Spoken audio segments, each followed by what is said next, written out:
So let's check in now with the Cruz campaign. Congressman Mark Meadows is a Republican from South Carolina and a Ted Cruz supporter.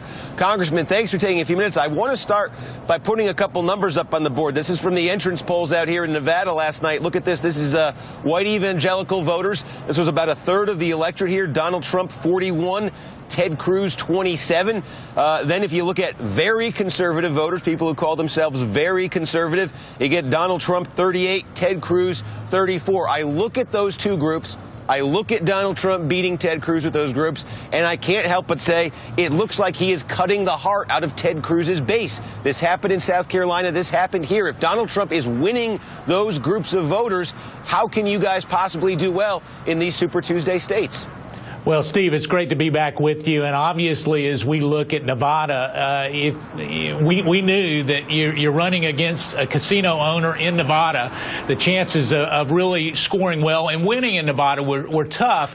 But, you know, if you look at the numbers a little bit closer, you can see that Ted Cruz either finished first or second in 11 of the 17 counties. And so while the numbers, the macro numbers were large, that conservative base is starting to coalesce around Ted Cruz and his message, and it's a consistent message, and those who have worked with him closest know that he is the only proven conservative who's not willing to allow Washington, D.C. to change who he is. But those numbers, look, I take your point. Nevada may be a little different than other states, but we did see that dynamic in South Carolina as well. Donald Trump won the evangelicals there. He won the very conservative voters there. I mean, that was the formula for Ted Cruz in Iowa. That was how he beat Donald Trump, was doing well with those two groups. What's happened, do you think? Something bigger than just Nevada is happening here. Well, I think there's a frustration with the American people. People are wanting to have hope. Washington, D.C., as Senator Cruz continues to take his message to the American people, they're starting to realize that he's the real deal. Having worked with him, whether it's me or other people that he has worked with, they can say he's so consistent that what happens is that it does ruffle feathers here in Washington, D.C., but on Main Street, he's one that has stood solidly by and with the American people time and time again. I think what we see in the 6 days, as you mentioned, coming up here on Super Tuesday, a number of states that not only will he do well in, but that he will win. I think that we're starting to see that direction coming, and certainly looking forward to next Tuesday's results.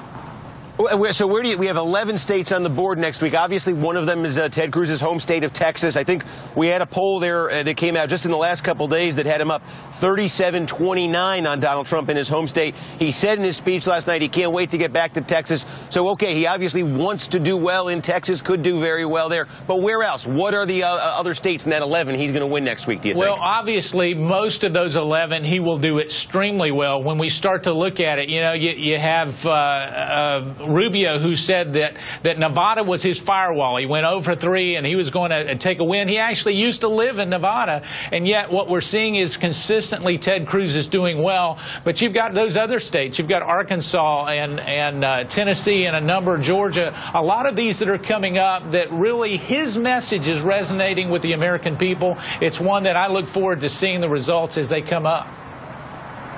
All right, Congressman Mark Meadows, a Ted Cruz supporter, thanks for taking a few minutes. Thank you, Steve. It's good to be with you.